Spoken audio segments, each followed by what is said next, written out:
We like that.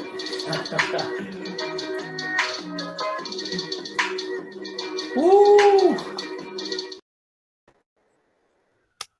What's going on, everybody? Welcome to the Pull-Up Show. My name is BJ Matthews, a.k.a. B Jizzle, and we are the Pull-Up Basketball Podcast. We got a special guest for you guys. Rick, go ahead. You can.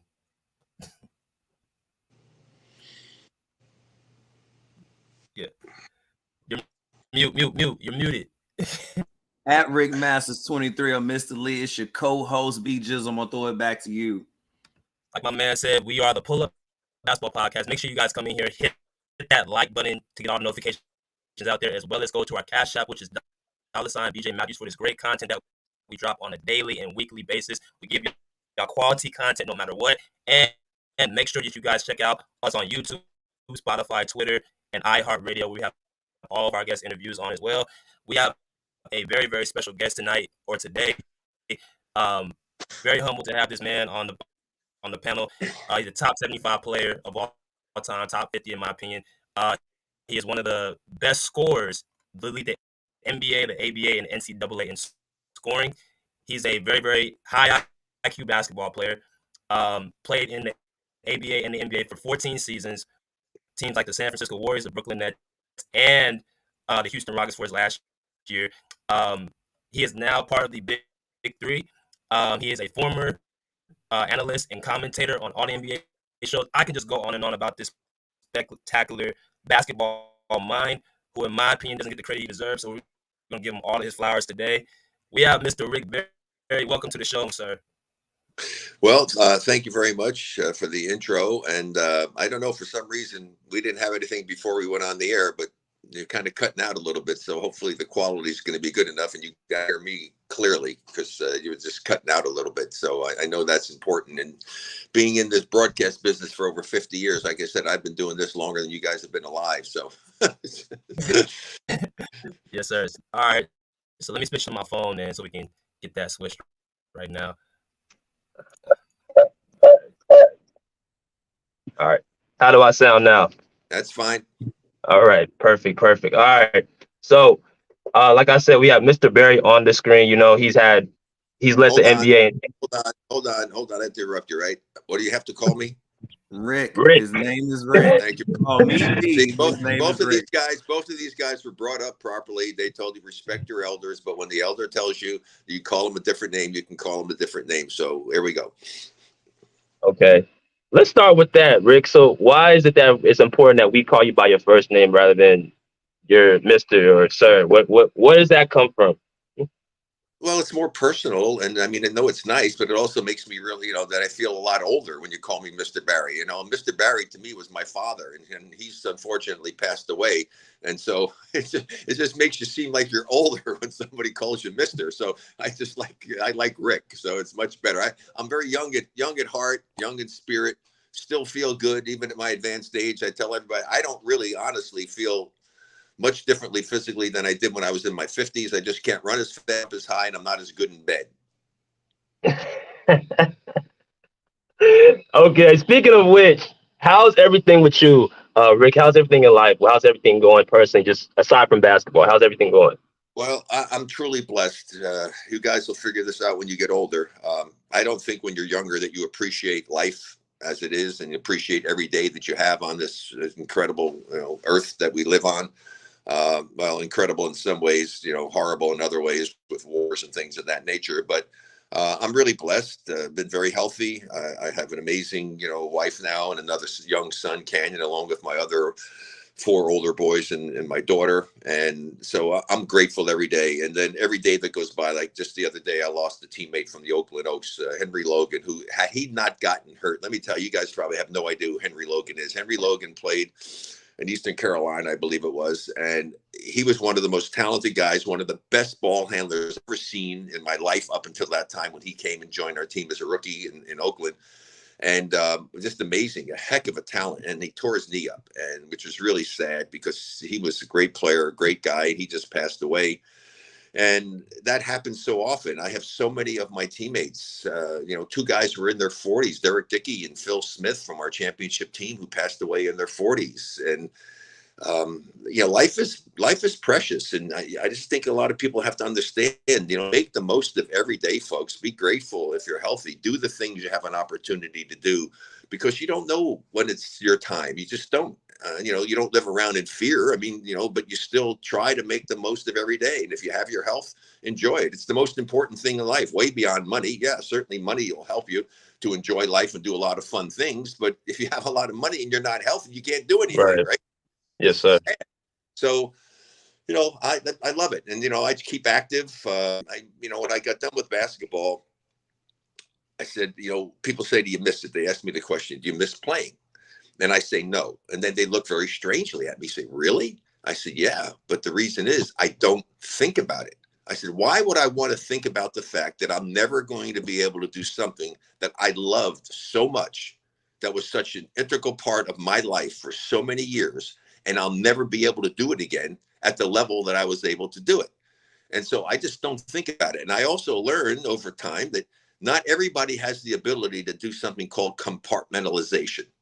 I can take things. If something's bothering me and it makes me sad or whatever, I take it on and put it on the back burner. Okay. And don't think about it, because I don't want to think about something that's going to make me upset or disappoint me or whatever. And I tell people, if something happens in your life that's really traumatic, cry, get over it, because it's done. It's done. Don't live in the freaking past. You can't change what's happened. And to let something that's a sad thing, losing a loved one, whatever it may be, all you're going to do is make the rest of your life that you have ahead of you miserable. Right. So you want to do that. Okay. And I wish everybody could do what I do. I'm so grateful that I have the ability to do that. I mean, I try not to think about it a lot. And I just recently lost my older brother. And, and so I try not to think about it a lot, because, I mean, he was a great big brother. Not every big brother is good. He was 4 years older. He would take me everywhere. He was so proud of me. He even came down to get his master's degree at the University of Miami when his knee got torn up when he was playing basketball at Mount St. Mary's College, and he couldn't play anymore. And I know vicariously he was living his basketball life through me, but it was great. And he was a great big brother. And so, I don't have him around anymore. But that's life. Life is a series of adventures. Some are good, some are exciting, some are sad, some are disappointing, but you have to deal with them, and deal with them in a positive manner. And especially if you lose the loved one. Okay, that's the thing that I try to tell people. I said, look, at that person that you love so much, the last thing that they would want would be to see you so miserable and so sad and not enjoying life. So if nothing else, do it for them. Get over it. Right. Okay, yes. my wisdom for the day. So let's talk about other stuff. Okay, so let's go into some hoops. So first of all, you said you've been playing basketball. So how'd you get into basketball starting off? Everybody has a story as far as a basketball player as a hooper. So what was Rick's story on how the basketball got into your hands? Well, first of all, I just talked about my older brother, Dennis, and our father was a semi-pro player and coach who was very good. And so my brother got interested in basketball when he was 9. Okay. It took him until 9 years of age before he got interested. And then I always wanted to do everything. I admired my brother, and everything he did, I wanted to do. So when he did basketball, I did basketball. And so I got started at 5 years of age, and my father was a strict fundamentalist. So the best thing that ever happened to me, and the most important coach I ever had, was my dad, because my dad did the most important thing. And for those of you who have kids who might be listening, or you're going to have kids, this is the most important thing you can do for your child as a person, as an athlete. Whatever they express an interest in, whether it's music, whether it's history, whether it's basketball, football, whatever it is, find someone who understands the basic fundamental principles and concepts of whatever that interest they have is, and teach them those fundamental principles and concepts. Because what you will be doing is you will be laying a foundation that they can build on. You can't build a tall building on a small foundation. It's impossible. It'll topple over. The bigger the building, the bigger the foundation. So if they learn as much as they can about that, now they have the ability to put that big building up. And if they're blessed with God-given talent and abilities, and they're taught other refinements, they can maximize the potential that they have. Fundamentals are the critical element in everything you're going to do in life that you have an interest in. So that's the best gift that you can give to a young person. And as a parent, don't try to make your child do the things that you wish you had done or you wanted to do and try to force them into doing it. Expose them to a variety of things in life. Let them make the decision as to what they show an interest in, and then support them in that, and then get them that fundamental teaching in something that you know they love, not something you love. Right. Rick, you got it.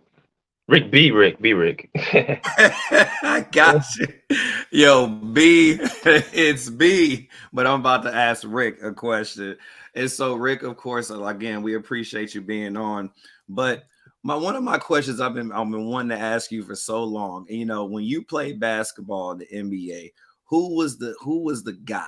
Who was the toughest guy that you played against? Who gave you problems in your opinion? Or if you didn't have any problems, maybe you were that toughest guy. Who was that man?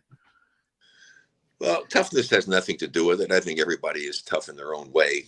But I, in a way, I was blessed because I was a scorer. Okay. So the thing is, I knew that every night I walked out on the court, that I was going to have the best defensive player that other team had guarding me. So I had to be mentally ready to play. Otherwise, I could get embarrassed. And the last thing I wanted to do was get embarrassed and let somebody have an opportunity to, I hear this word, shut me down. You know, he's a stopper. Just trust me. If you're a scorer, there is no such thing as a stopper. Nobody ever stopped me. They had to hope and pray that I was just having a bad freaking night, because if I had a good night, I'm going to whip their ass. Okay. And that's the mentality that you have to have when you play. And so there were physical guys who were very physical.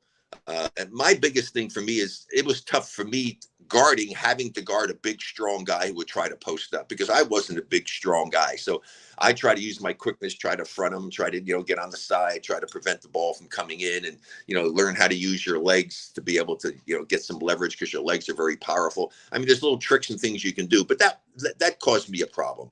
I didn't have a problem guarding guys. Like, I used to love to guard Dr. J, because he's a great player and everything, but hell, I was just as athletic. I wasn't as athletic when it came to, dunking the ball and stuff, but I was probably as quicker, and I could cause a problem for guys out there, and I would study them and try to look at their tendencies and try to make them do something that they didn't necessarily want to do. So if you're guarding somebody, you have to know his game. And if he's going to beat you or have a good offensive game that day, he's going to have to do it with things that he doesn't necessarily want to do. So if he's not great going to his left, by God, I'm not giving him his right. Okay. I'm not going to let him beat me going right. If he's going to beat me, you're going to have to beat me going left. And so it's a much more cerebral game than people understand and realize. It's just that now put your shorts on, put your sneaks on, go out there on the court and just play. No, there's more to it. There's way more to it. And you have to be able to see the floor. And the differentiation between a good player and a great player is one simple thing. Does the player have a natural feel for the game, which cannot be taught? I can teach you how to pass. I can't teach you how to see. That's the thing. Great players have great court vision, and they see things. They see everything going on. To be dribbling down the court, you watch Magic Johnson or some of these great guards and stuff, and all of a sudden they throw a bounce pass between two guys running down the court, and that ball bounces up into his teammate's hands for a dunk or a layup. You can't teach that. Right. I can teach you the bounce pass, but I can't teach you to see and recognize when to throw it, how to throw it. I mean, that's the fun part of it. And that's why I don't understand sometimes the choices that teams make when they scout for players. They get so hung up on athleticism. Yeah, it's exciting to watch a guy who's athletic, but does he know how to play? Does he know how to use that athleticism in a positive manner to help make himself and his team better? And a lot of guys are in the NBA on sheer athleticism. Their athleticism is just off the freaking charts. These guys do things in real life like I used to fantasize about. It's just insane to watch some of the things these guys are able to do. But is it effective? Are they doing it at the right time? Like I say, there's a saying they always say, keep it simple, stupid. Okay? Try to do things the easiest way possible. Now, is it nice to have the luxury to be able to do something cool behind the back and stuff if necessary? Oh, yeah, for sure. everybody talked about, I was, Rick Barry, man, he can really handle the ball and do stuff. My ball handling skills, because I was almost 6'8" with my shoes on. I was the first guy who had speed, quickness at that size, who actually could, dribble the ball, righty, lefty, crossover. That was the extent of my ball handling. In fact, when I played, if you did more than that, you'd probably be on the bench. The coach would be, "What the hell are you doing?" Through the legs and all the other stuff. But if I played today, that's the one area of the game that I would have to improve on. I would have to get to be a better ball handler because it's allowed now. And it does give you the ability to do even more and have more arsenal in your offensive weapon if you can do those things, but you have to only do them when it makes sense. And we talked a little bit before because BJ was saying, "Thanks for teaching me the rocker step." Well, if I have the ball in my hands offensively when I get it, and I look and see how the guy's guarding me, and then I will attack him based upon how he's guarding me. Which foot does he have a little bit forward? And I'm going to attack that foot. But the beauty of when I'm doing that, I'm not dribbling the ball. It's in my hands. And so if my teammate has his man who's guarding him turn his head and lose sight of him, first thing he should be doing is going to the basket. Well, if he does, I can always pass it to him because I have the ball in my hands. So I become a much more effective offensive weapon as opposed to dribbling the ball. Because if I dribble the ball and I'm there dribbling, trying to get the guy out of position, doing all these fancy things, and my man made a cut to the basket as I dribbled, I can't get him the ball. So you become much more effective, much more productive if you learn how to face up and beat a guy and use your first dribble as a productive dribble. And by a productive dribble, I mean getting a half a step on a guy. Yeah. I don't have to go by a guy, when I played. If I get a half a step and get my shoulder even with you, I own you. You're done. I don't need a full step. Yes. Go ahead, I'm Rick. about to say, I think the basketball player came out of you, BJ, when he said that. He was like, "Yes." This is why I wanted to interview you so bad. Well, the game is it's not a complicated game. There's only 5 guys on the court at any one time, so it doesn't get overly, confusing. But the thing is that if you know the fundamentals, you know how to play. That's why it's kind of fun here in the Big Three. And I'm so grateful to Cube for giving me this opportunity because I've had 6 years now of being able to do the coaching. It's been very frustrating because I didn't have the choice of players, and coaches weren't picking their players, and my teams never made the playoffs. And I hate losing, so this has been painful for that regard. But it's been so rewarding and so joyful for me to be around the game again and to be around a lot of my contemporaries. Dr. J is here. Gary Payton is one of the coaches. Michael Cooper is here. I mean, I didn't play against all these guys, but I had great respect and admiration for some of them. Not all of them, obviously. And so it's been awesome for me. And this year I have such terrific guys on my team, on the Ball Hogs. I have, Leandro Bos, who I absolutely love I love Leandro. He's such a great guy. And he's still as quick as hell, the Brazilian blur. I mean, he's 40 years old. He's still quick as could be.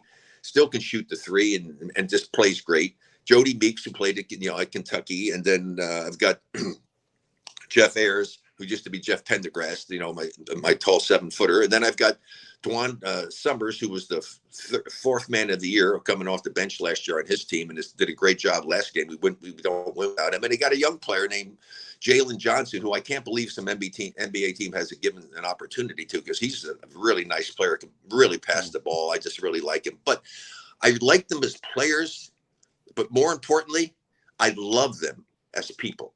These are great guys who have the attitude that I want to be surrounded with when I play, which is they're all about winning. They don't care who wins. Like I took Leandro out of the last game. He didn't hardly play at the end of the game, and we won the game with my best player sitting on the bench because I just felt for some reason he wasn't on his game, and I put Dwan in there, Dwan Summers, and he played out of his mind. I mean, so that's what being a team is all about. And so it's been very rewarding for me. Hopefully we'll continue to do something. We've got a game coming up this evening. Hopefully we can win this and stay alive and get to the playoffs this year and do something special. But it's been very rewarding for me, and I'm eternally grateful to ISU for having started this league up to give me the opportunity to be around the sport that I love so much, because I had to find something else when I retired to do athletically. And so I got into long driving and golf, and I won a bunch of world long driving championships in the old farts division. And then they got rid of us because we were too old and stopped taking the prize money away. And I had to find something else. And then my wife introduced me to pickleball. So I'm really big into pickleball. And so I worked at it for like 2 years. Practiced, played a lot, didn't try to tournaments. So my goal became trying to win a national or a major tournament. And I've been able to do that. I've been playing now for a number of years. I've won World Senior Championships. I've won USA Pickleball National Championships. I've won US Open Championships, only in men's doubles and mixed doubles. But now it's hard for me to believe that I'm actually going to be 80 years old next year. But I want to win the Triple Crown. So you have to have goals. The Triple Crown in pickleball is playing singles, mixed doubles, and men's doubles, and winning all 3 medals. So that's my goal, and I've been working and practicing on my singles game to try to do that. And that's my goal for next year, is to win the Triple Crown in all 3 of those events. That's what my goal is. So as I say, you have to have goals for yourself. So pickleball is my sport right now. I'll still play golf, a lot of charity events and stuff, but golf is just too freaking hard. It's so frustrating. I got to be a 1 handicap, and I'd go shoot 74 and be upset. I mean, you're never, ever satisfied. I was never satisfied in basketball, but in golf, it's even worse. It's terrible. Well, I was gonna say, Rick, pickleball, for everybody who don't know, it's almost like, think about tennis a little bit, but I think it's more of it's like a little lighter ball in the sense, and you're just sitting there going back and forth like a ping pong almost. Correct, Rick? Well, there's a lot more to it than ping pong, because you have to come up to the kitchen line. They have the dinks. You have third shot drops. The serve is not a big weapon in pickleball. It's just a fun game. You get a great workout without beating yourself up. Very social. The game is exploding on a worldwide basis. Here in the United States, 2 years ago, they said they expected 30 million people to be playing by 2030. Well, they changed that to 40 million people because things were going so nuts. They just made an evaluation. And now supposedly more people than that are even playing pickleball here in the United States. And there's over 60 countries playing it. They're trying to get it in the Olympics. It's just a phenomenon. And they can't build courts fast enough. They have outdoors, and now they're building all the indoor facilities to be able to play indoors, especially when you have wintertime and inclement weather. And so you have an indoor facility to play in. Just awesome sport. I'm involved in 2 companies called Pickle Zone and Pickleball Connections that are part of the sport of pickleball, and just having a great time. And in fact, I'll tell your listeners if they want to do something. I also went to a cannabinoid company that has one of the sponsors of the PPA, which is the Professional Pickleball Association.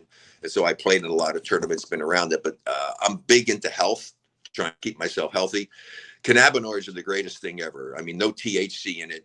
They have, there's over 130 cannabinoids. Everybody heard of CBD? Well, CBD is only one of 130 cannabinoids, and they put formulations together. I have a product called Ultimate Repair X. That's an amazing aloe-based cream that has cannabinoids in it, and I use it on a daily basis. And then I'm also with another company called Mediceleaf. And so again, you go to aloemd.com. So I'll give you this. You can put it on your stuff. ALOEMD.com.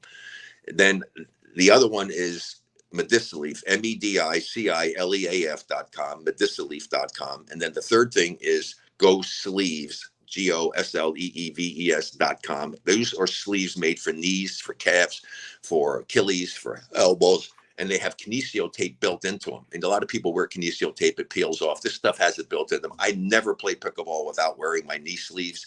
I don't need it on my right. I have no cartilage in my left knee, but they've been a godsend. And I absolutely love the products. And if people put in RB, my initials, small r, small b, 24, RB24, in any of those 3 products there, they'll get a substantial discount. Go to the sites, check them out.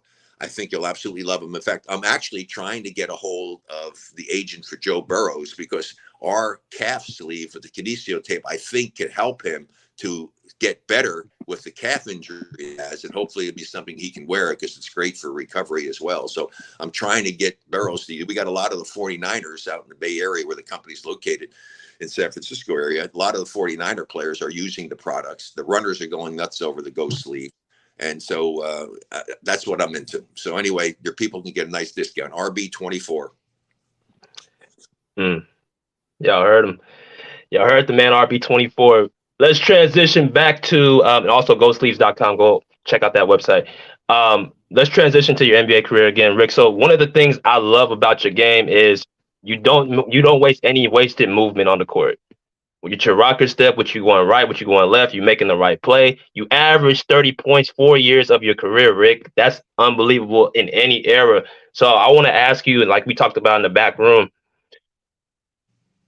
how does your game translate to this game? And do you see any players today that can do what Rick Barry does on the court? And how would you match up, in your opinion, on the competitive edge? How would you have your way with these small forwards right now? Because me personally, I think you're definitely top 10 all time as far as a small forward. So expound on that.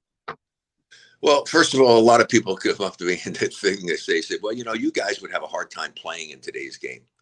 I said, are you on drugs? Seriously. I mean, you must be on drugs. You can't be serious saying that. If you understand the game and what's happened in the transformation of the game, the sophistication of every sport with the technology that's available and the training that's available, I would be so much better if I was playing today. I would be faster. I would be quicker.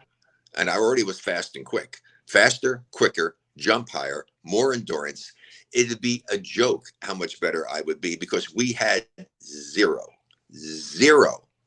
as far as training goes. We had no strength coach. We had no agility coach. We had no dietitian. We had nothing. Everything we did was on our own. So there's no doubt in my mind I would be so much better a player. And as I told you before, the only thing I would have to do would be I would have to work on my ball handling to get even better than I was back then, because that's easy. It's just spending time in the gym, doing the 2-ball drills and spending time. You see the videos on social media now with these kids and some of the things that people could do handling the ball. Of course, the thing is now I could also carry the ball, because you couldn't carry the ball back when I played. Now they carry the ball so badly, it's a freaking joke. They travel so much, it's a joke. I mean, how could I not be better? I mean, I could beat a guy without traveling. I could beat a guy without carrying the ball. If I could carry the ball and get, and travel and take that extra Euro step and shit, done. I mean, there's no freaking way. There's no way. I seen that interview with you too, Rick, when you talked a little bit about that. You said the referees and the officials do not call the calls for players who travel, and it's messing up the game and it's ruining the game. So kind of tell the people about that right now. How frustrating is you watching some guy take 3-4 steps back and the refs not call it? Well, it's a very simple thing. The official's job is to call the game according to what the rule book says. The rule book does not allow traveling. Okay. I mean, I'll go to my grave over the fact that when the Miami Heat beat the San Antonio Spurs on Ray Allen's 3-point shot, Ray Allen traveled. He caught the ball, okay, took one step back and brought that other foot, which was his foot, back to the first step without dribbling, and took a shot and made the shot that won the game for him. That's traveling. I'm sorry. I mean, dude, that's a freaking travel. And they get away with so much of the traveling and the carrying the ball. Oh my God. I mean, some of the carries are so egregious and they never call them. And so they can call me, old school. Well, that's not old school. That's basketball. That's what the game is. It's the sport. Here's the problem. The officials, I heard this all the time. The officials say they don't want to be the one that determines the outcome of the game. They want the players to determine the outcome of the game. So they're reluctant to make calls. Here's the deal.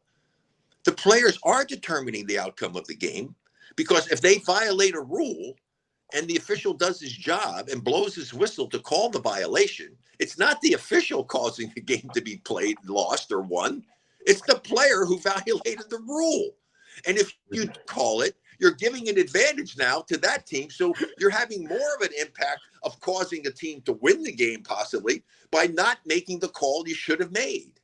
So it's pretty simple. I mean, just think about how many times you see in a close game, guy drives, two guys crash into one another. They both wind up on the court and there's no freaking whistle.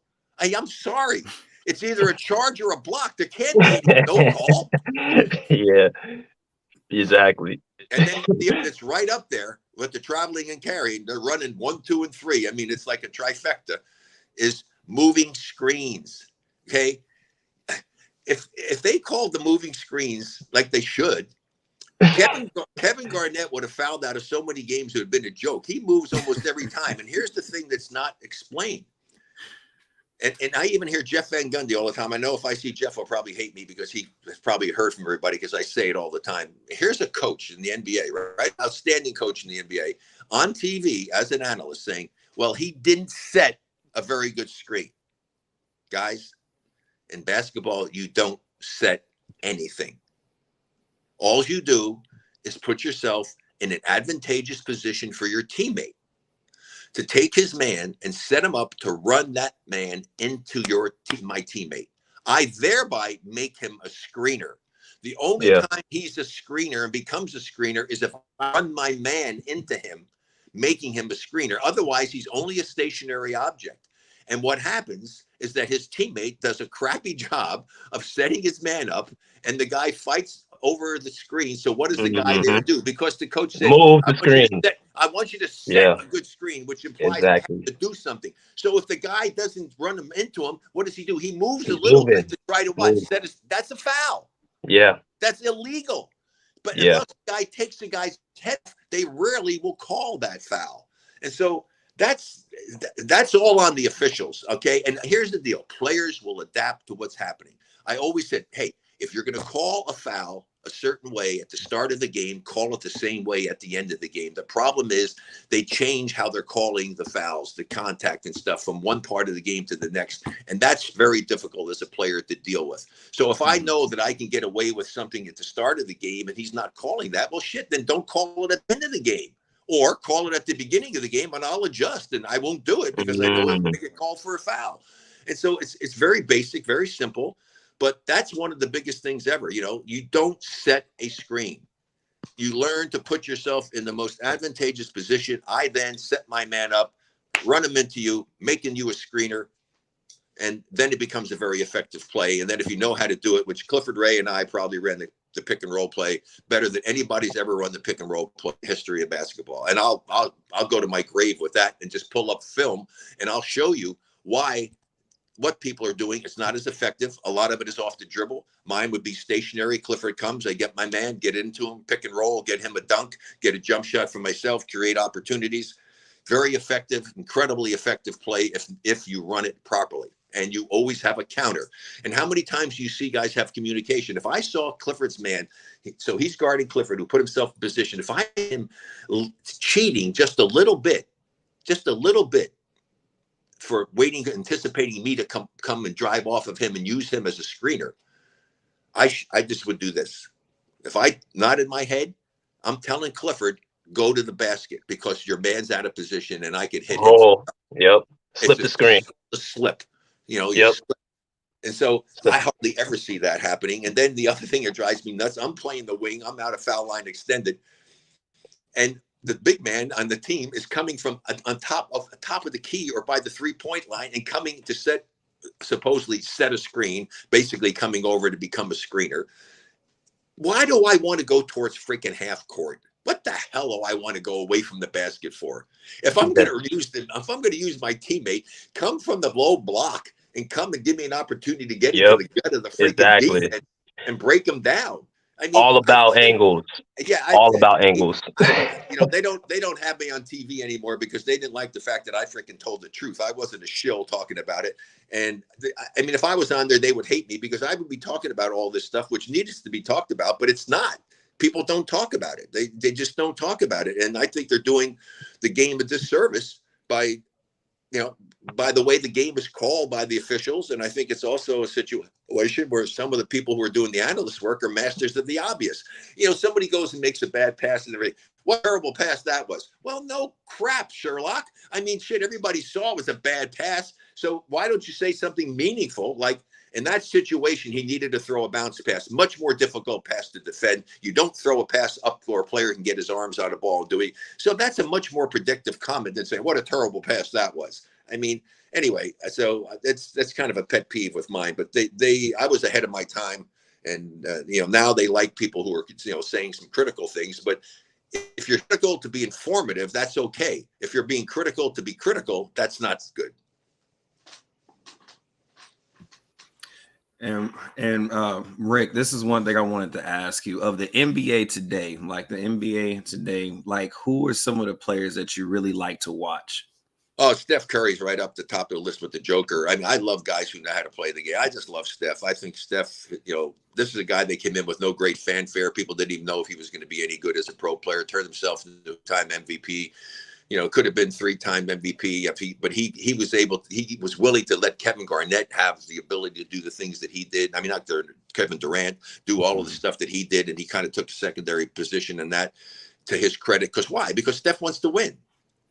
I mean, Steph wants to win. I'm really looking forward to next season to seeing what Steve Kerr comes up with. Can you imagine that you got CP3 running the show and you got Steph Curry running around and running his man off of some of his teammates to get open for, and you got Klay Thompson? I mean, how are you going to defend that? I mean, seriously. I mean, come on. I mean, most teams have one really good defense. They don't have 2 or 3 guys who are outstanding defenders. And you got Steph Curry running all over the place, running off screens. I mean, oh my heavens. It's going to be fun to see next season what happens with that. But the Joker the same way. I just love the way he plays. I mean, he's got every element of the game. I mean, he's not a super athlete. It's not a great leaper and what have you, but he knows how to use his body inside to get shots off righty, lefty tips. Great passer, can shoot the 3-point shot, can shoot the mid-range shot. What a fun guy to watch play. It's just absolutely awesome. And then for sheer excitement and stuff, John Moran, if he just leave the guns, back at home, if he'd be fine, but what a talent he is. I mean, he does so many exciting things. So for pure excitement, I mean, it's pretty hard not to enjoy what John Moran is able to do on a basketball court. And there's so many other players that do amazing things, and LeBron in his way. I mean, he was a man child. He was ahead of his time. And as great as LeBron is, he could have been even better. I offered him an opportunity to show him some things, and he never took me up on it. I could have taken his game to a whole new level because there's things that he doesn't do. I made a big stink about his shooting. I mean, he was 2.5, 3 in his third year playing, and he had the worst shooting form. His elbow was out there flying, and the press fucked up on it where they're playing the Warriors in the championship. And I was writing a column for the Examiner and doing, talking on radio shows. And they said, "What are you blaming the coaching staff?" I said, "Hell yes, I'm blaming the coaching staff. You have one of the greatest talents in this game, and you allow him to have horrible shooting form, and you don't try to change it. Go look at footage of him in his first 2-3 years, and look where his elbow is, and look where it is now. He made such a drastic improvement on his shooting and became an okay 3-point shooter. He's not a great 3-point shooter. He's okay. Never has become an 80% free throw shooter. He's never been a great. His shot still needed a little more refinement, but he got a lot better. It made a big difference. But he's another guy.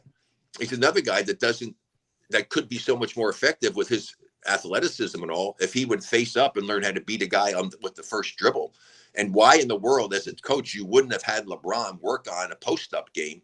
As big and powerful and as strong as he is, why in the world would you not have him be a post-up player? Just like I don't understand why they never worked on Dirk Nowitzki to do that when he had some small guy guarding him and he's just, always playing outside instead of being a post-up. You want to have diversity in your game, the ability to beat guys in a variety of ways. Just like I always thought it was great that, I told Baron Davis, when he was at the Warriors, we had gone on a cruise together. And I said, Baron, if I was coaching you, I would have had you posting up because you had a lot of smaller guys guard you. And he was tough in the post, big, strong. He's strong. Yes. Now, now you have to double that, right? So if you have to double it, who to be able to have the ball in her hands to pass to open people, then your point guard. Mm-hmm. Yes. When I coached in the minor leagues, I had 2 guys. One guy was 6'1", one guy was 6'3". I posted them up all the time because they were a bear posting. It doesn't have to be a big man having a post-up game.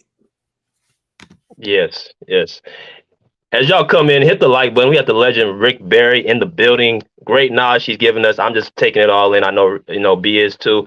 But Rick, we do have a session where we do allow the audience ask questions. So I'm going to leave it up to you. Are you okay with them asking any questions in the chat, or them coming up to the panel may ask you a question? Like they have a lot of people. That's fine. But I want to say one thing about your stuff. This is the name of your show is something that more players need to learn how to do. There's nothing more effective than a good pull-up jumper.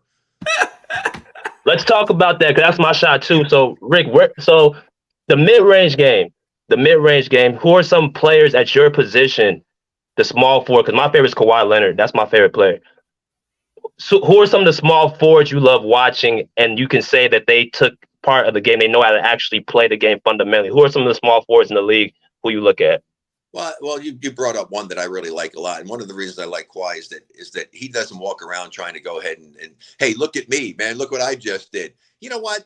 People are watching. They saw what you did. If they're watching on TV, there probably was a replay of it. Everybody got to see it, so you don't need to bring attention to yourself. Oh, look at me. Oh boy. I mean, hey, just play the damn game. That's what you're getting paid to do, okay? And that's what Kawhi does. He goes about his business and he gets the job done. And he does a lot of great things. He can go to the basket. He can finish strong.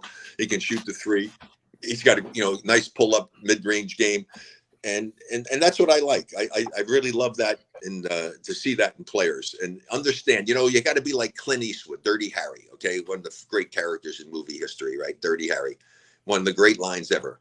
A man has to know his limitations. And so when you play the game of basketball, you know what you can do well and what you can't do well, and you don't try to do the things you don't do well if you have a chance to do the things you do well. Yes. But that's the type of players I like. I mean, not just even the forward positions. I mean, CP3, I enjoy, watching him play. I enjoy watching great talent in anything in life with, music, whether it's acting, whether it's basketball, football, whatever. Love watching greatness, have great respect and admiration for people who excel at what they're doing in life. And so in basketball, there's a whole lot of guys that are, fun for me to watch. I mean, I love to watch even, Klay Thompson when he was at his best. I mean, come on, this guy scored 7 points, I think it was, in one quarter with, what did he take, 6 dribbles? 6 dribbles. Yeah, I mean, that's what I'm talking about. You don't have to be doing and dribbling on the floor to go ahead and be productive in basketball. I mean, just be smart, back cutting, watching guys learn how to back cut. My youngest son, Canyon, was unbelievable. He was really good. I was good at moving without the ball because my first year in the league, I played with Guy Rogers, who was one of the outstanding point guards years and years ago. And he loved to get assists. And so, I mean, I ran the court. And Bill King, the announcer, nicknamed me the Miami Greyhound. I'm running. Why? Because I knew if I moved and got open, Guy wants an assist, so I'm going to get the ball. And so you learn how to set your man up. That's the thing about 3x3. I finally have guys on my team that are actually moving and doing the things. And 3x3, moving without the ball is critical. Back cutting, doing all of those good things. Those are all fundamental concepts of the game of basketball that I was taught. And it's really simple to set your man up. It's so easy to set your man up. And it doesn't take very much. If you get a guy just doing if he just see that going that, like, it looks like to my right, he's doing this. If he does that, I'm going to kill him. Because I'm doing something to get him to do that, knowing that as soon as he does that, I'm going the other way. And that gives me that half a step. Wow. B, you got anything, man? Yeah, I got something. Alan NG said, did Rick teach Jackie Moon his free throws? You know what? It's funny that he says that because they actually approached me about it when they were doing the movie about, trying to do something. And I said, yeah, this is they're making that's a joke. It's a comedy. The hell I want to go get involved and do something with a freaking comedy. Basketball was my life. I'm serious about it. And his form sucked. Also, Rick, so I got a question about you and your other 2 sons. So John and Brent, you see 2 different styles that they play. Brent was obvious to me the more athletic player, and John was more of the guy who got your passing from you. Kind of distinguish how you distinguish their games and what they took from you as far as your sons.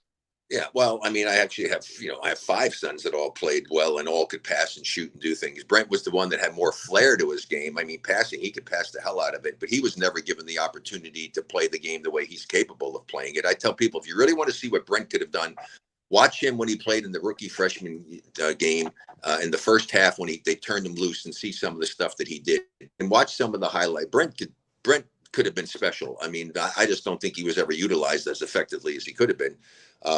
And John was a great shooter as well. And John's a hell of an athlete too. I mean, they said, friends of mine, he played baseball, said, hell, he could be a Major League Baseball player, but he also is like a +1 golfer. He's a great golfer, a hell of an athlete, can shoot the ball. I mean, he actually shot overhand over 90% one year from the free throw line, shooting overhand. Brent, I had him doing it. He shot 88% one year from the free throw line underhanded. I think he got mad at me or something, whatever. But he switched from that. But he still was an 80-something% free throw shooter. My other boy, Scooter, and my son Drew, they were all 80% free throw shooters. My son Canyon is the one that did it, and he's been as high as 90%. In fact, I think in the year that they were in the bubble when they had the G League stuff and everything, I don't think he missed a free throw for the entire time they played. They played 20-something games. But he shoots 85 to 90% underhanded. So they're all fundamentally sound. Why? Because I did for them what my father did for me. I taught them the fundamentals.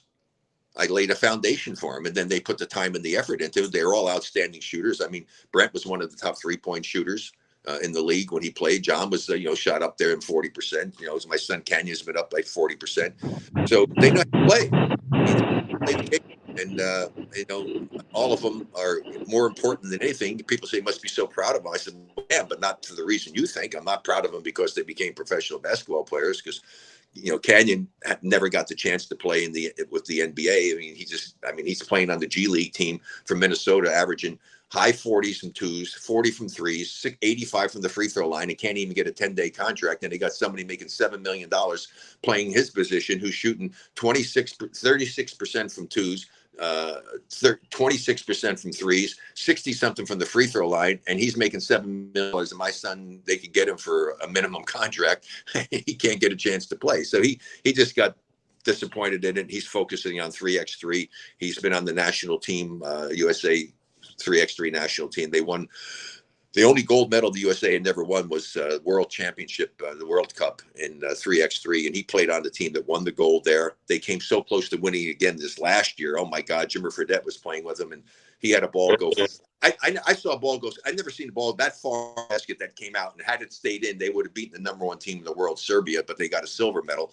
But he's playing on that now, hoping to try to get the Olympics. He came close for Japan, but 2 days before the qualifying tournament, they slipped on the court, tweaked his back, couldn't play, and they lost in the quarters and didn't make it to the Olympics. So he's hoping to play well enough to have the team make the Olympics for next year, and that he would maybe get a chance to be an Olympian playing on 3x3. So that's my boy stuff, but I'm proud of them more because none of them done anything foolish in their life. And as a parent, you just want your child to have some success, and you want them to be good people. And my sons they're good people. And that's what I'm proudest of. And, and my daughter's a good person as well, but she wasn't an athlete, and she was, anyway, that's the story of my boys. Yeah, for sure. Hey, B, why don't you read the next question on the screen by Kobe Jordan? Oh yeah. Knowing how much switching is important today, why do coaches still play bigs that get basically beaten? He said cooked, but beaten in pick and rolls constantly. Well, first of all, basketball is not won by individual defense. It's won by team defense. If as a coach, I want a guy who understands how to play, knows weak side help, knows how to switch, knows how to recover. There is no way. And how many games you guys watch all the time? Obviously, when you see a guy dribble up the court and the guy goes from 30 feet from the basket,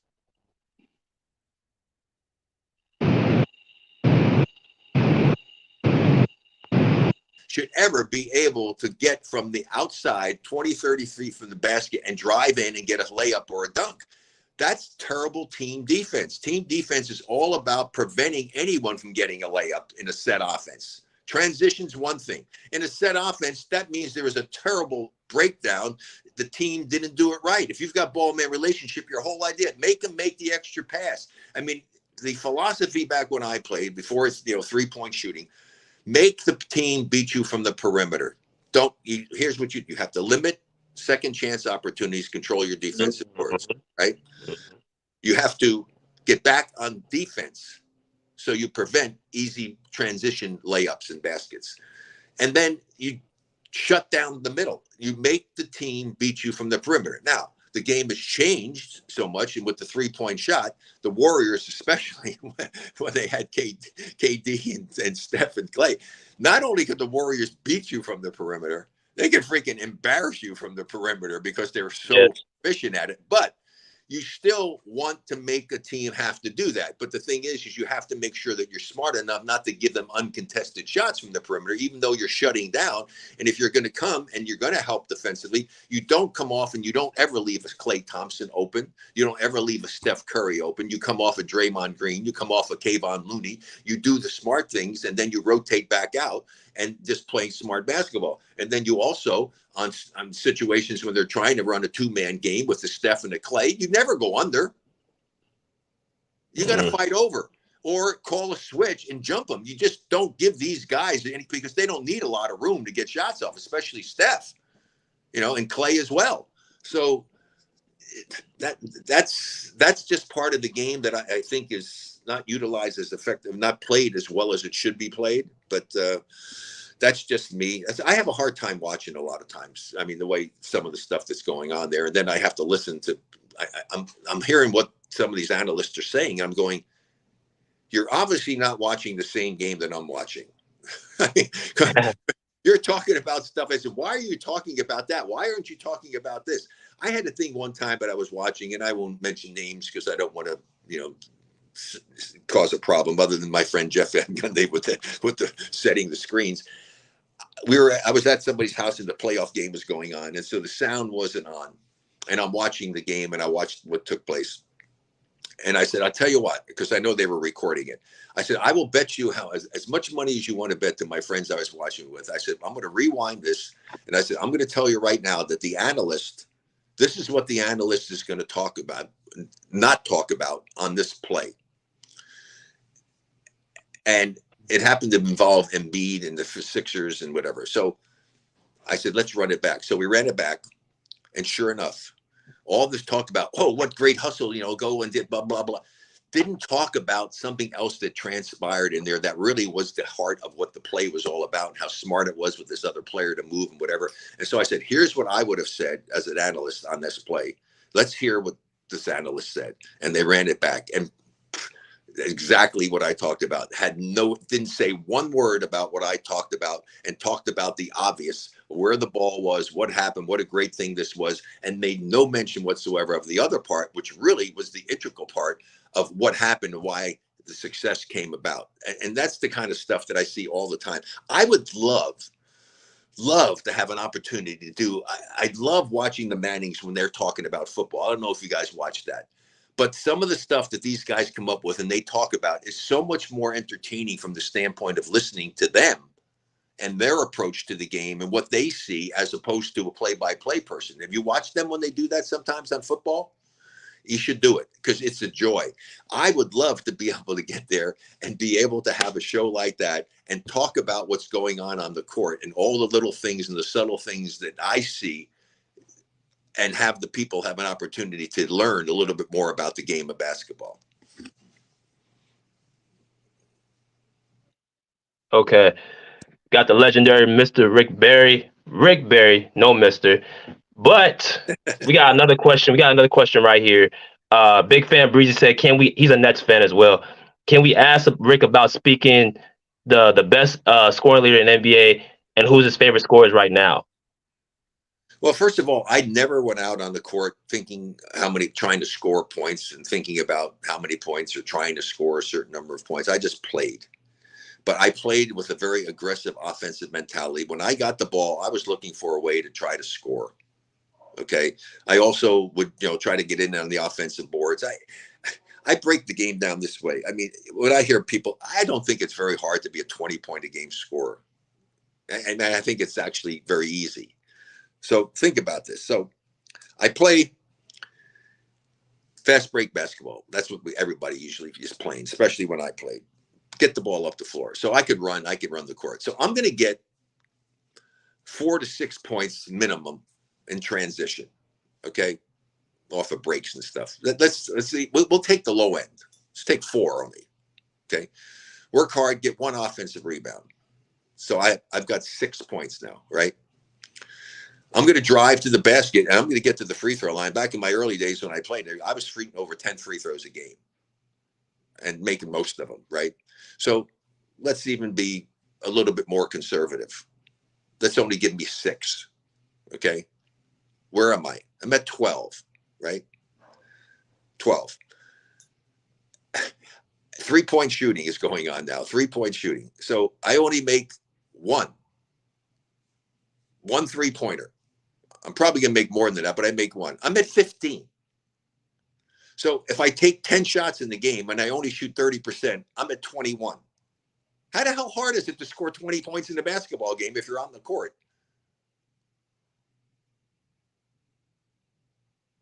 And the scores today, well, I tell you, scores are one thing and shooters are another. You know, when I hear the analysts, I almost want to puke.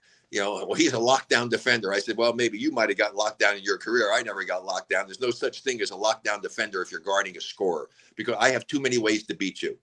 A shooter, you can lock down a shooter because you can jump switch, you can do things, you can take away that outside shot, and you can have an effective game. You can't do that to me.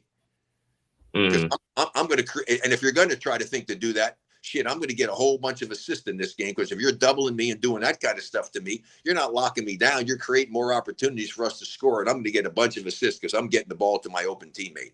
So it's an impossibility to do that. No such thing as a lockdown defender. So if you hear anybody say that, they don't know what the hell they're talking about.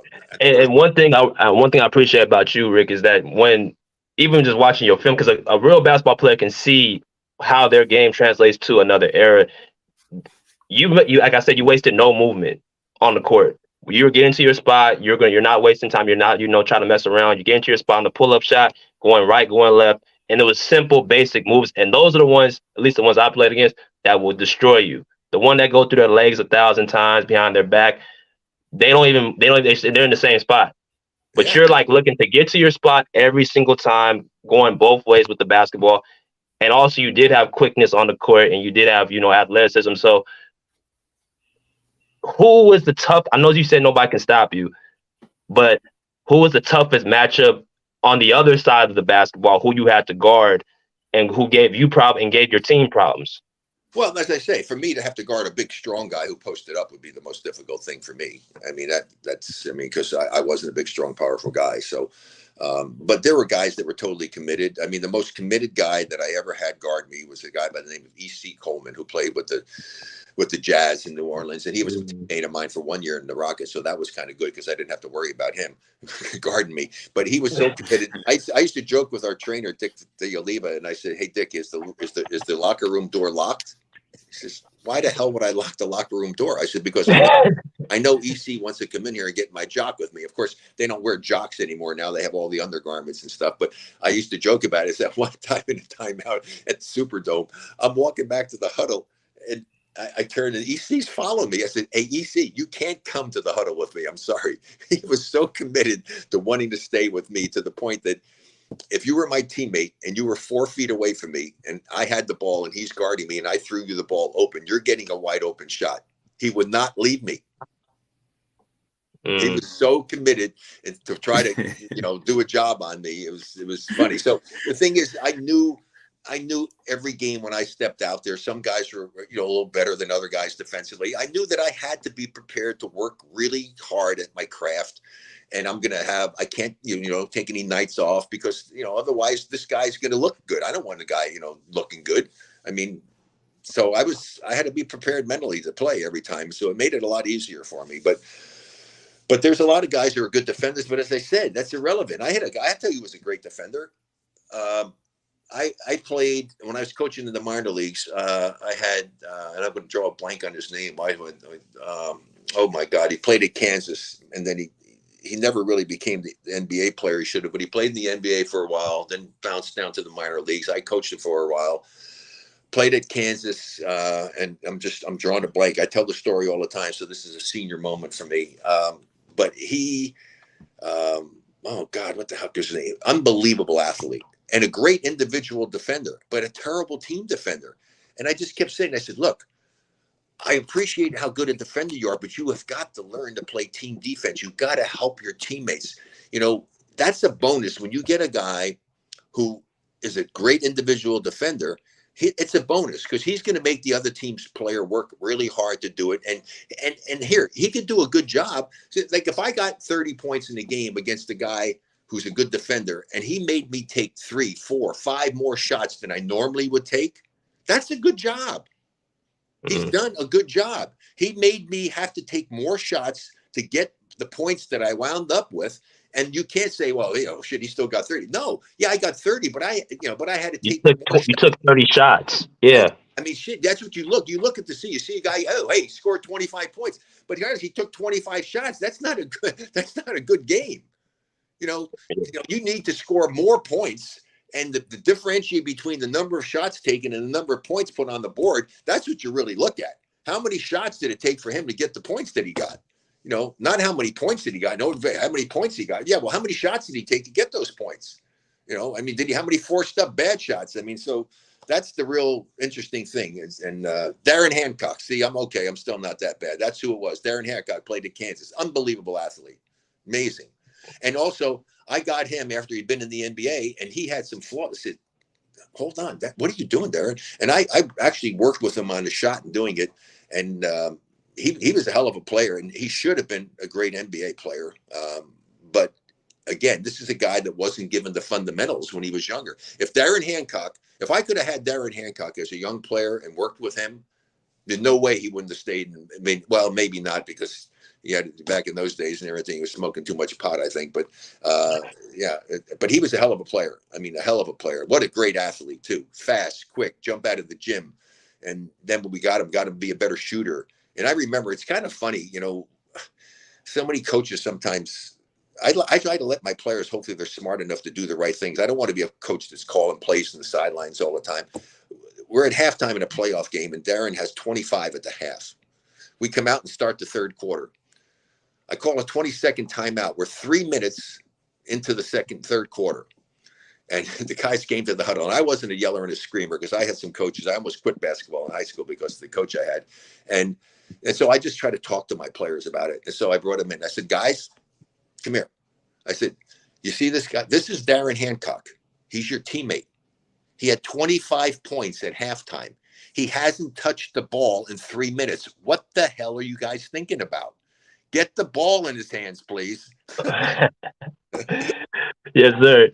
All right, so Rick, we got one person coming in right now. So this is our moderator, Hope. She is a Golden State Warrior fan and a Steph Curry fan as well. So she had a question she wanted to ask you real quick. Go ahead, Hope. Hello. The question I want to ask is, I know this is going to be crazy, but in the 1975 team, I think it was Rick, why did you get mad at your teammates and you refused to score in the second half? Oh my God! Oh my God! Actually, I'm kind of glad you brought that up. It wasn't 75. It was the next season, and some idiot went and did something and put something on the internet that you listened to and you heard, that I got mad at my teammates because they didn't come to my defense when I got in the fight. It's such bullshit. It's unbelievable. If anybody knows me, to think that I would do something that could negate our chances of winning. That's so petty. It kills me that I saw that this idiot did this thing and said it. And here you go. Here's somebody that saw that. And I appreciate you asking me the question, but it's ridiculous. There's no way in the world that I would do something like that. It was against the Phoenix Suns, and it was in Game 7 at our place that we wound up losing. What happened is I had a big first half. One of our players in the second half was trying to do too much. I wish that I had been the kind of player that people thought I was. And looking back on it, I should have done it. I should have called a timeout and say, hey, what the hell are we doing here, guys? Give me the damn ball. I wasn't getting the ball. Okay. Mm-hmm. And we still were in the game. And then even in that video, if you really know the game and you watch it closely, it doesn't show me not taking, didn't take shots. I was passing exactly to teammates who were open. I was playing team basketball, and my guys, unfortunately, weren't making some shots. We had a pick and roll play that I hit Clifford Ray, and unfortunately, he lost the ball. Alvin Adams went down and got a dunk, and had we made that play, we possibly could have still won the game. No, that is so far from the truth, and such a disservice to me that somebody did that. It's really, I was really pissed, to be honest, when I saw that. That's just not me. There's no way in the world that I would do something that selfish. That's so selfish. I learned to play the game. I was not a selfish player. I guarantee you.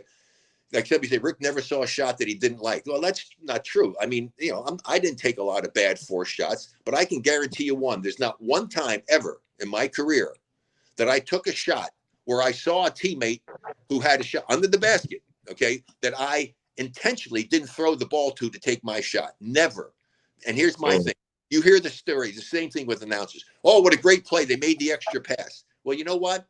The extra pass is not necessarily a good play.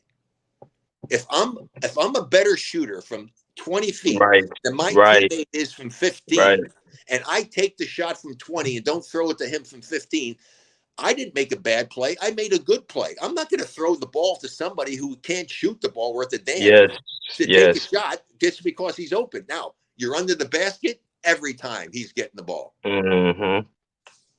Absolutely. Great basketball IQ. Go ahead. Thank you all. Great show. All right, y'all take care. Be blessed. Thank you. I'm Go glad Warriors. you brought that up because that really eats in my craw. When I saw that, I was livid. I said, I can't believe that this idiot put this on the air and said the things that he said, because even the video that he had didn't document it. They even had a picture of the fight. My teammates came over and do something. I mean, that's ridiculous. We got somebody else, Rick, for you. Bruce Morrow, also a Warrior fan. Very good listener of the show. Welcome to the show, Bruce. Hello, guys. How you guys doing today? I hope you guys are gonna have a happy Sunday. And my question is for Mr. Barry or Rick, if I'm allowed to. Yes. Yes, I saw you. I listened to you and Cyrus podcast from time to time. Rick Barry's house, I think. Yeah. Yeah.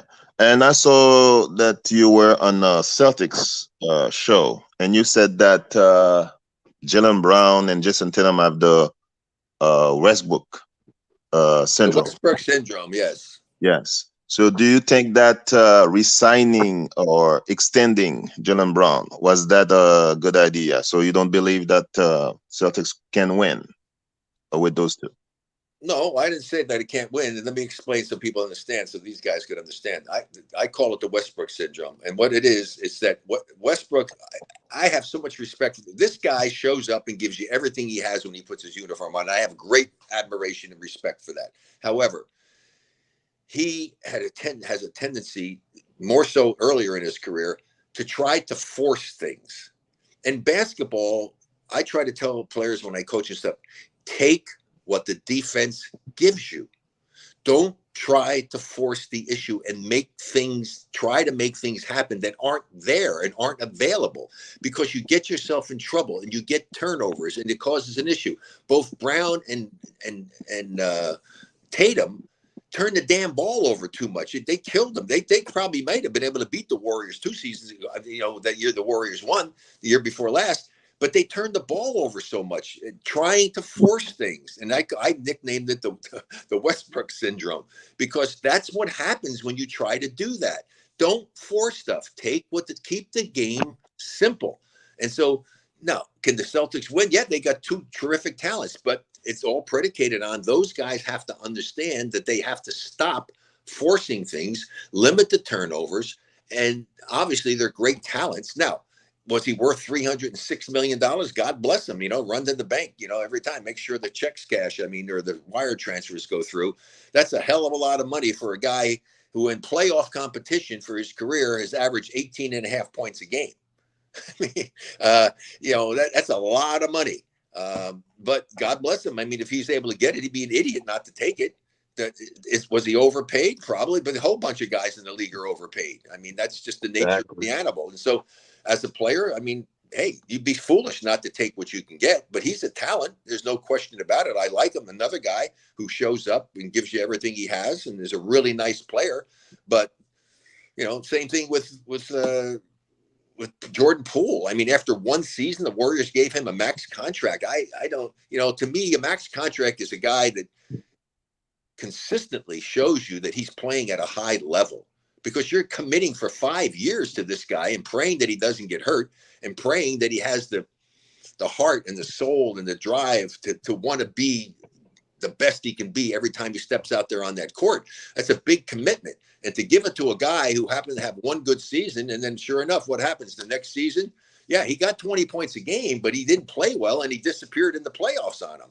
So, it's a big gamble on the part of teams right now. And I think where team sports missed out on, and I'll be ending with this, where team sports missed out is that this is professional sports, okay?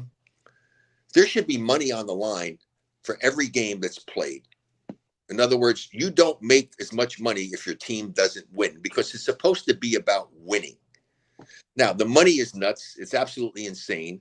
So you can still say, it's crazy. Let's just say the maximum amount of money that you can get guaranteed for a player would be $5 million, which to me is insane because I never heard the word million.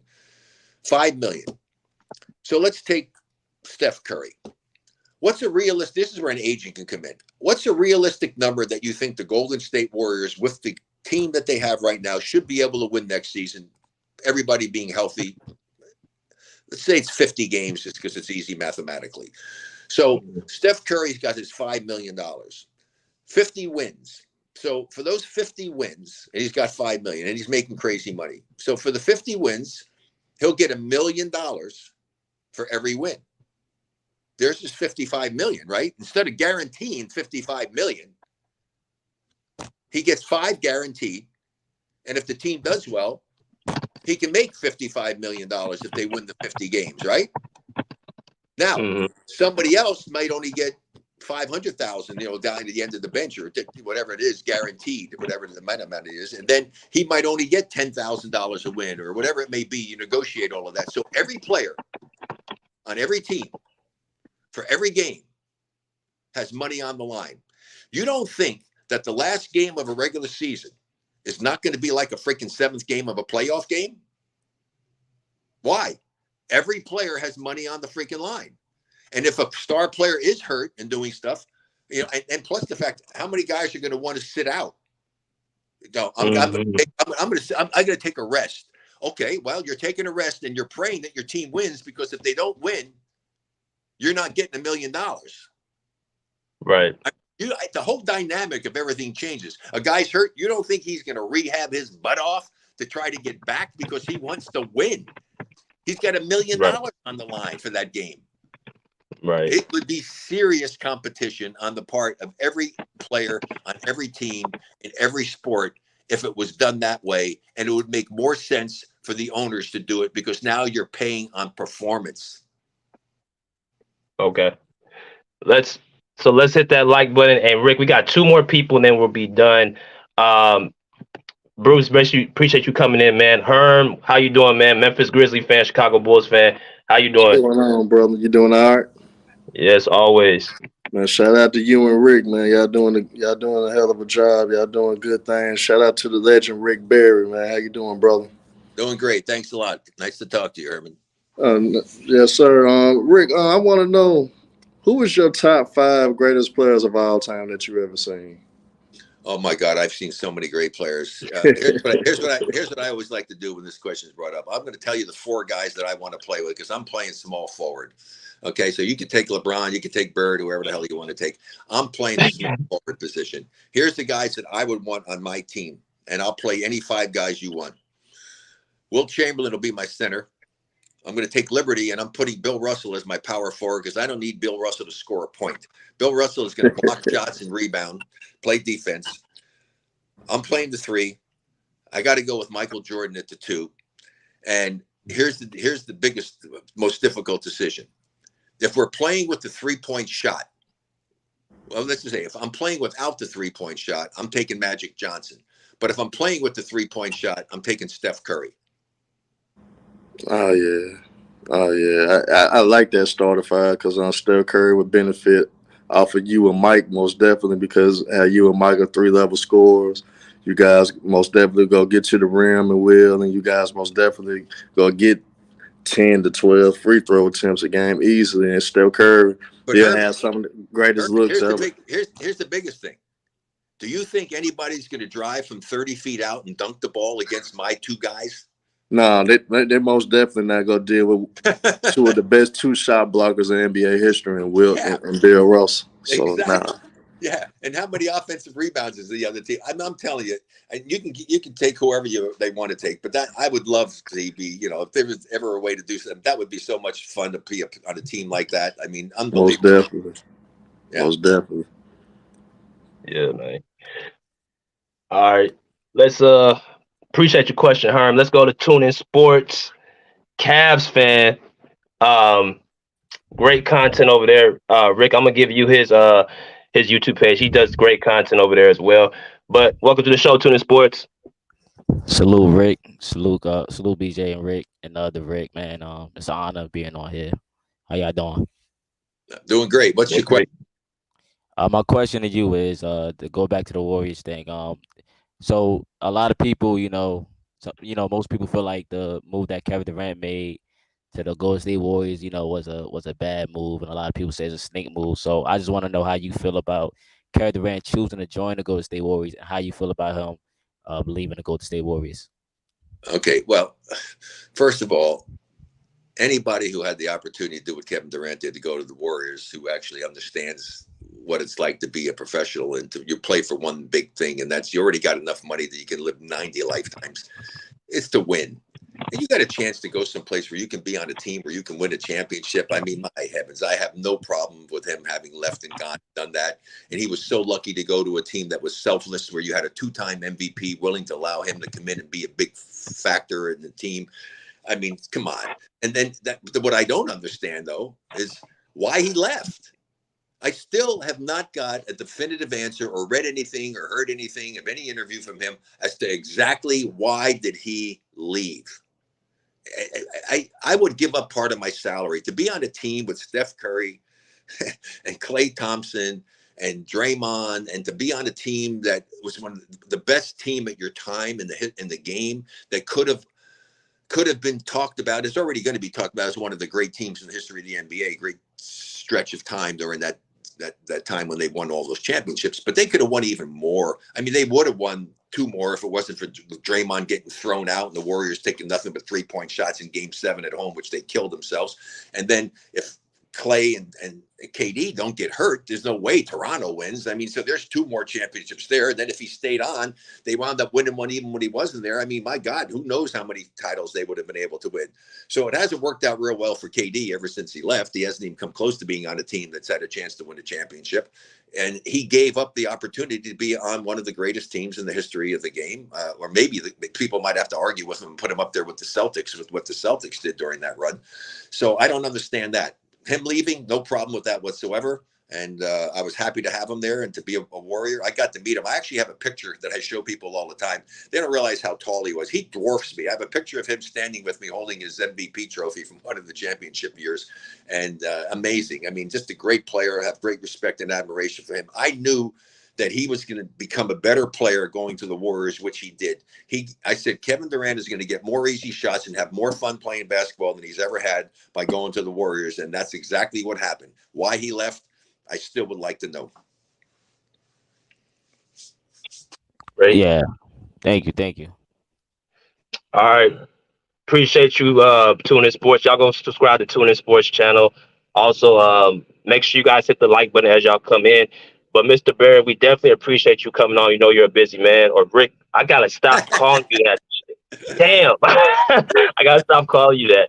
But it's okay. Hey, as I say, that's fine. But I got a kick out of the fact that you went. But that's okay. No big deal. Yes, sir. And we got one more suggestion and forget you out. We have a person named T Sweezy. He would like for you to shout him out. He's a Celtic fan, and he just asked me to, shout you out, kind of give him a shout out, and kind of tell him a little bit about the Celtics, how you feel about their team and the history. T Sweezy sounds like a rapper. T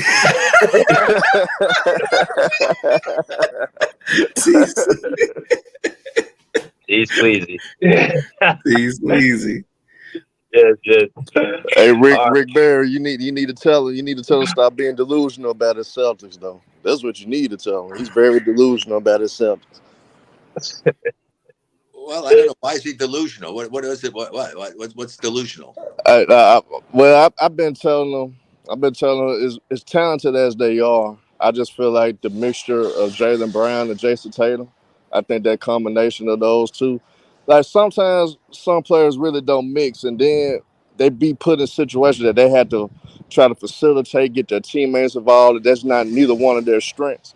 If they had a point guard on their roster that could basically facilitate everything and basically dictate the offense, I think Jason Tatum and Jaylen Brown would be better. They'll be less turnover prone. But with the fact that those two got to create and still try to score 20 plus points a game and try to be efficient as well, I think that doesn't work out for the Celtics. That's why they have struggled against Miami. That's why they have struggled against the Golden State Warriors in the finals, even though they was a more talented team. They got the talent. I just think they put Jason Tatum and Jaylen Brown in uncomfortable situations that doesn't benefit their game and make them more effective, to me, honestly. Well, I will tell you what, right. I would agree 100% with you. I think that's a great analogy and analysis of their issues. You're right. These are not guys that do a great job of having to create. There's only one ball. It's a lot easier to have somebody who's a facilitator. Like I really like the true point guard as opposed to the scoring point guard. I don't know where the hell that ever came about. The point guard normally is supposed to be the guy. It's kind of be like the quarterbacks passing to his open men all the time, right? It's not like the quarterbacks running with the ball all the time, unless you were a Bobby Douglas from the Chicago Bears from years ago.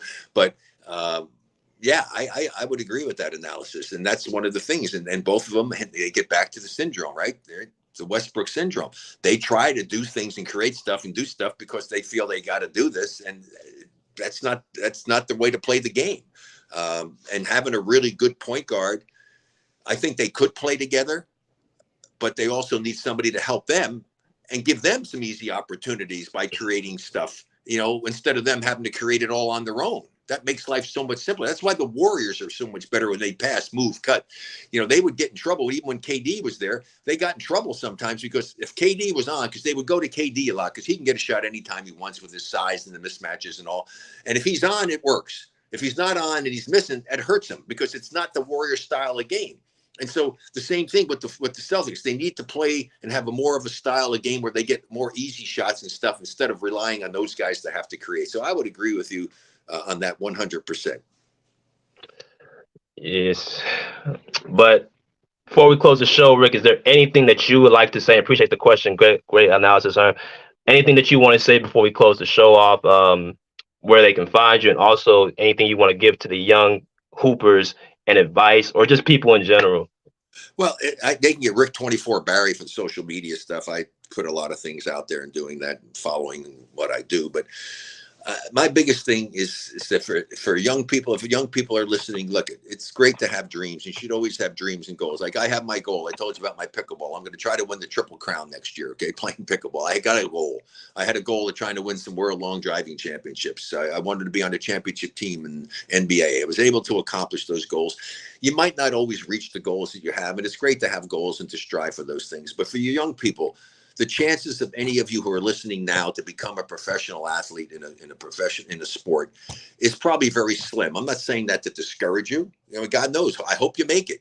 But you have to have something to fall back on. So your number one priority in life should be to get the best education you can and learn as much about something to have a fallback plan, that if your goal and dream to become a professional athlete doesn't work, what the hell else are you going to do with your life? Find something else that you have as a backup. Learn about it as much as you possibly can. And that's a really critical element, I think, as far as success is concerned. And then don't be afraid to fail. Okay? Okay, everybody fails in life. You're not a perfect human being. You're going to make mistakes. You're going to fail. The thing is when you fail, as intelligent people, you learn from the mistakes that you made. Analyze it. What did I do wrong? What could I have done better? So that you don't keep making the same mistakes over and over again, and you continually strive to improve. If you approach life that way, it just makes life so much better and so much easier and so much more enjoyable. And as I say, if something sad happens to you, something bad, cry, get over it, and move on. Awesome words. You guys heard the legend Rick Barry, but it's been a pleasure having you on. I know you gotta get ready for the game tonight. And we will be in touch for sure, from here on out. And I'm humbled. Great interview. Great interview, sir.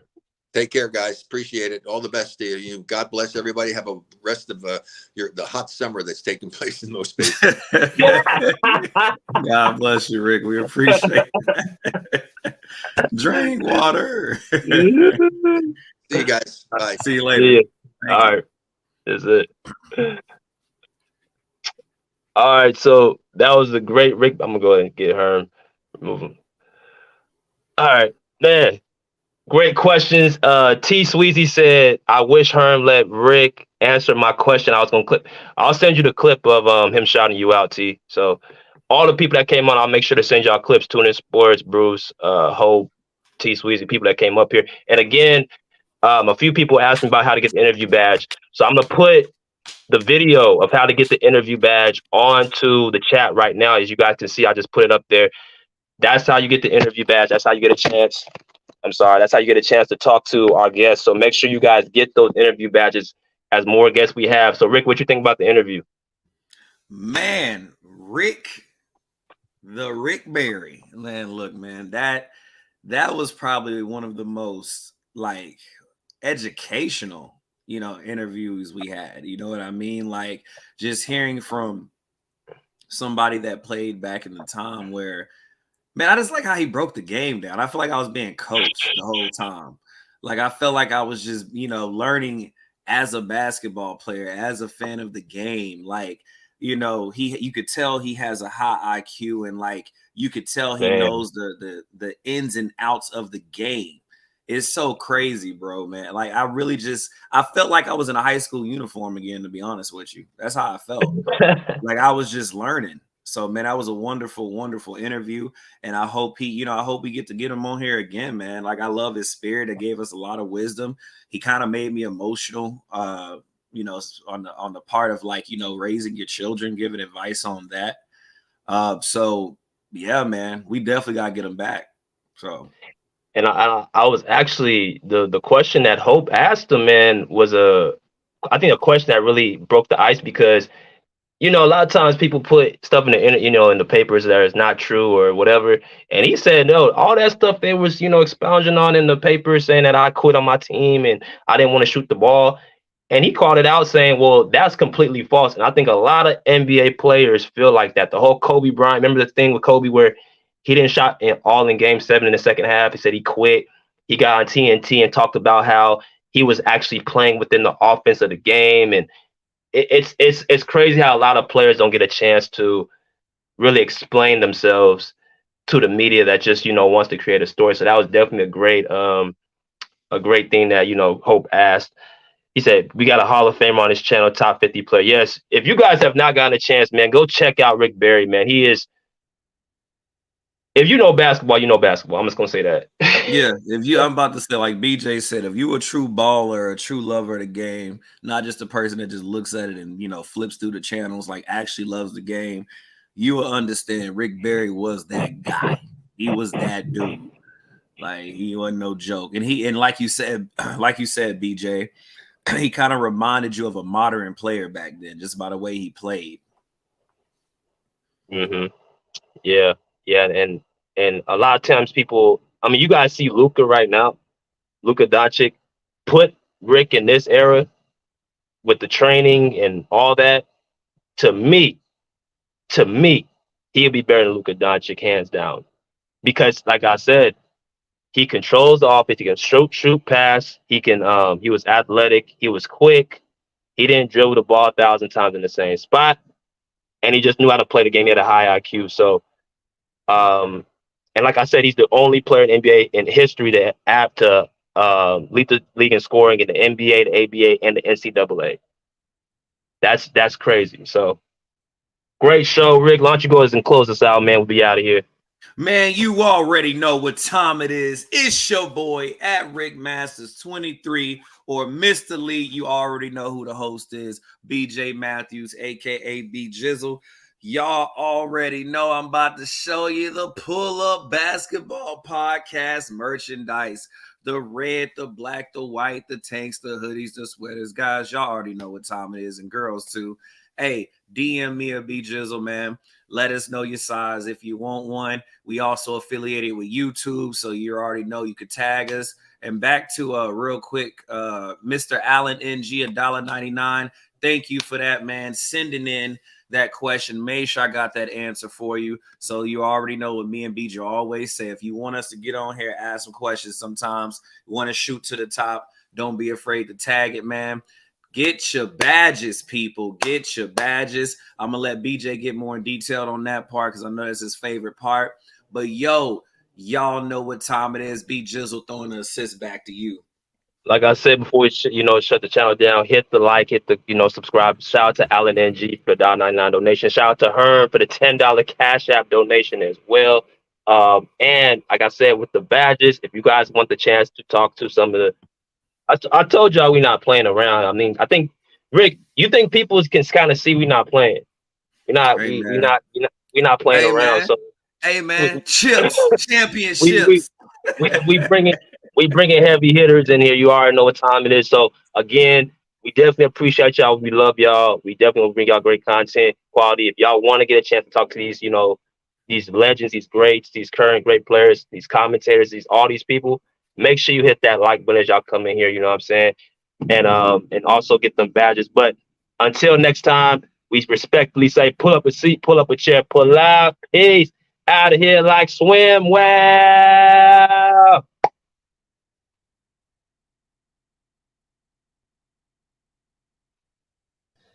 I want to give the floor to my man, Mr. Steve Kerr. Thank you for coming on the show, sir.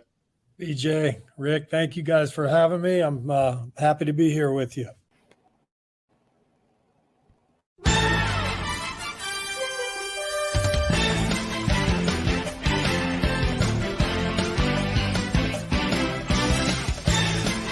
Know it historically, he's a very accurate three-point shooter. So we know that Steph Curry can shoot. We know that Coach can shoot. And so my question to you is, was there really anything you had to teach Curry, or did he kind of come with it already? No, I've never talked to him about his shot. He was an all-star by the time I became the coach here. I learned a lot from him, watching him work out. He trains so hard. His shooting routine after practice ends is mesmerizing. And I've had a lot of our players watch Steph to try to pick up on some of the things that he does. And so I've learned as much from him as he has from me. But we've just had a great collaboration. But he's the greatest shooter of all time. I didn't have to teach him one thing. I appreciate you answering my question. That's it, PJ. I think makes you top 5 coach of all time. Like, I ain't trying to even ruffle your feathers. I think you're top 5.